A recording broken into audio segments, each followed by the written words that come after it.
Golf has always been massively influenced by technology, and in the Golfing World Lab we are going to study all of those innovations, all of the real game changers that have affected how we play golf today. So we're going to build a timeline of all of these game changers so we can understand where the game has come from and where it's going in the future.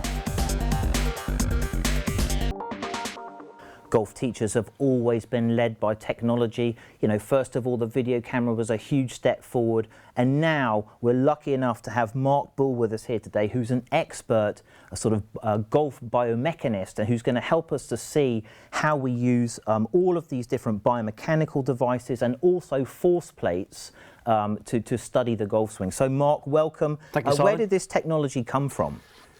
Motion capture actually came originally back from NASA way back in the 50s and 60s, and they used sensors to track where the pilots were in space.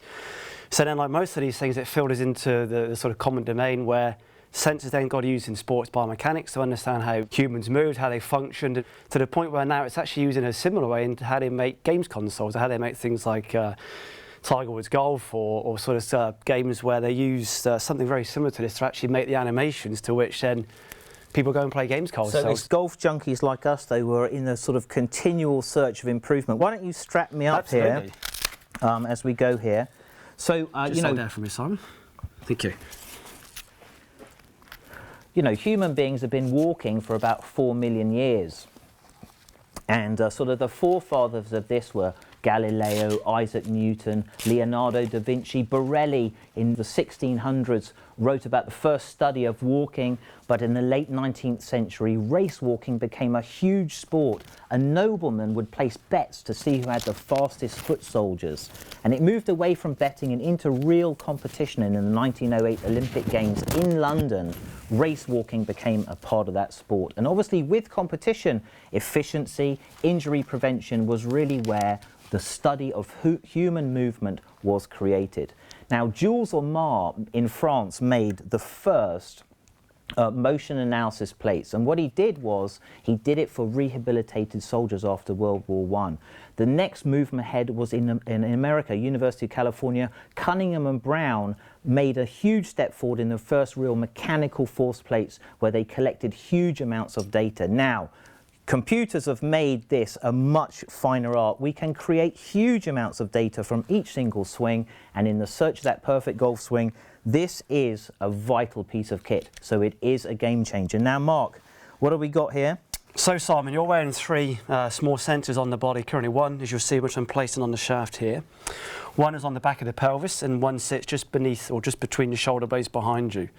So these sensors allow us to track exactly how the various segments move within the golf swing in every direction, from a rotational value to a side to side, forward and backwards and up and down. So essentially, if it moves, we can measure it with respect to how it moves, when it moves, and precisely why it moves. So we see different profiles here. I'm also staying on a force plate which allows you to see where my weight goes, how much downforce I create. So in the study sort of the most efficient motion, do you see certain trends between Absolutely. the good players and the bad players? Absolutely. So there are common trends that you'd expect to see in a very successful player compared to, say, a recreational or weekend player. So in terms of how efficient or how effective maybe the tournament professional or the very skilled amateur would really work, and how they function through their pelvis, through their ribcage, their thorax, how their hands and arms match up with their body, and then how that interacts with how pressure and then weight moves on the ground.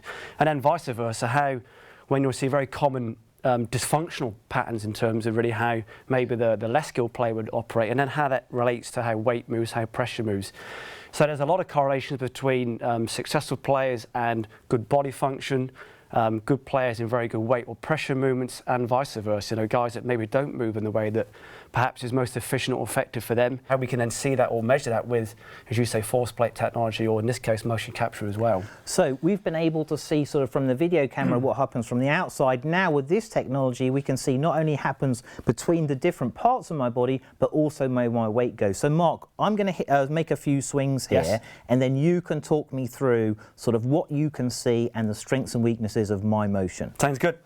So just play a couple of swings for me, Simon. Do what you would do for me, and just at your own time, just play a couple of shots doing what you would normally do for me.